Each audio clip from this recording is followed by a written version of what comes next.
Kevin Karlson. I like come across as such an idiot. Oh, boy. A master of self-deprecating humor, started his radio career in Ohio over 40 years ago, arriving in Boston at WZLX in 2005 as part of the Karlson and McKenzie morning show with Heather Ford. Most news anchors are not that great at small talk. I would love to see you try to talk while someone's talking in your ear. You can't even talk when somebody waves at you. Well, that is true. The show garnered great success for nearly 2 decades in Boston, waking up listeners with classic rock, personal anecdotes, and interviews, and always a heavy dose of humor. So I go in, grab the paper plate. It's windy. I walk out that front door. Every chip was blown off the plate. So I scream out, no! And my wife, she goes, I actually had the phone and I dialed 911. And then you jackass, walked in with an empty plate to get more chips. Kevin Karlson's contributions to the Boston radio landscape are undeniable. I'm with the Department of Senseless Surveys. You wish people who made amateur porn would clean up their rooms first. Just yes or no. An irreplaceable talent that is dearly missed in Boston radio.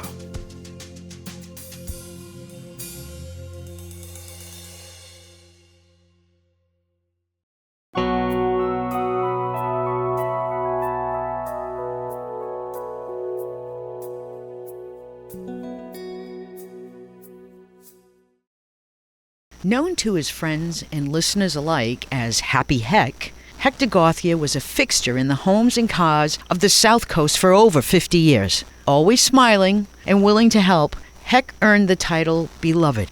He really and truly was beloved by all who knew him. A fixture in the greater Fall River area, Happy Heck started everyone's morning with his show, The Breakfast Club, on a light note. And school children everywhere within the station's reach listened to him with anticipation for his no-school announcements during the winter months. To this day, many adults still comment that his no-school announcements were one of their favorite childhood memories. During the blizzard of '78, Hector stayed on the air around the clock for days, taking only short breaks to shower and nap and eat a quick bite. The local listening area still talks about how they relied on him during that emergency. Hector was the quintessential broadcast professional. His technical knowledge was unsurpassed, and his lovable and endearing personality made him a legend in the greater Fall River area. His untimely passing is still very deeply felt by his family, his radio station family, and his audience alike. Mary Cashman was a force of nature with an infectious smile and vivacious personality. She started as the receptionist at Kiss 108 and worked her way up to national sales manager. At WBOS, she was one of the first female general managers in Boston radio.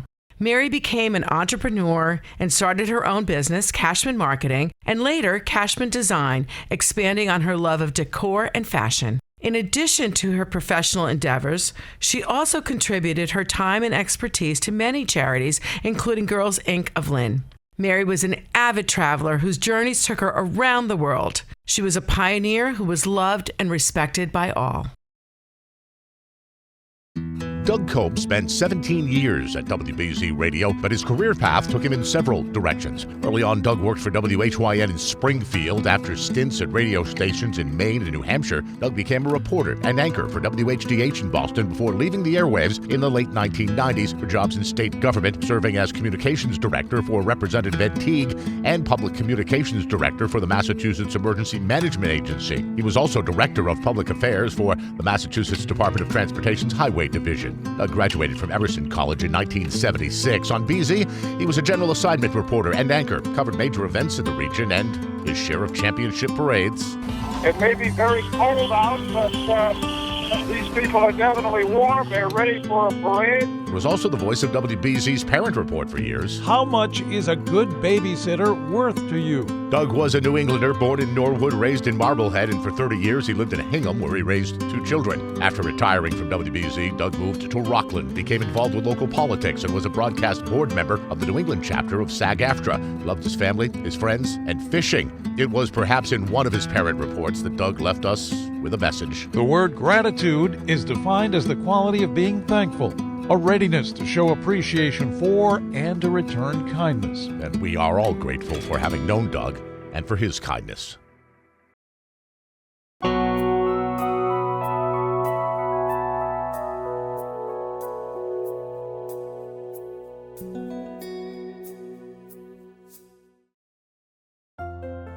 Russell Morash was born in 1936 and raised outside Boston.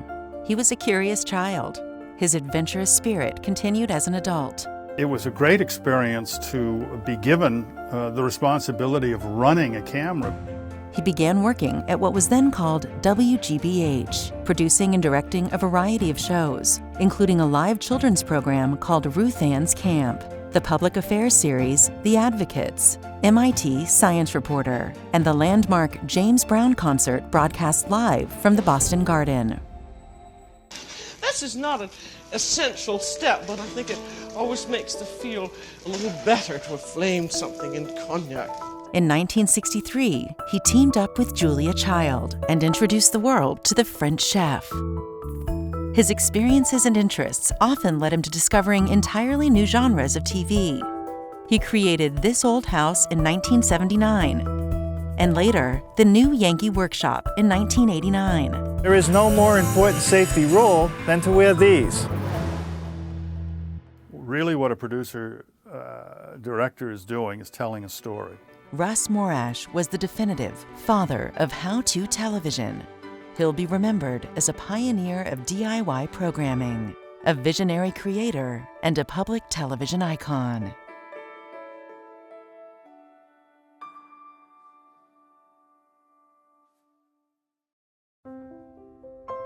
We honor the life of Tony Lapponese, a remarkable friend, colleague, and talent. Tony joined Odyssey Springfield, then Citadel, in 2009 as a co-host of The Average Joe Show on ESPN 1450. His deep love for sports and music led him to transition to marketing and sales, where he excelled.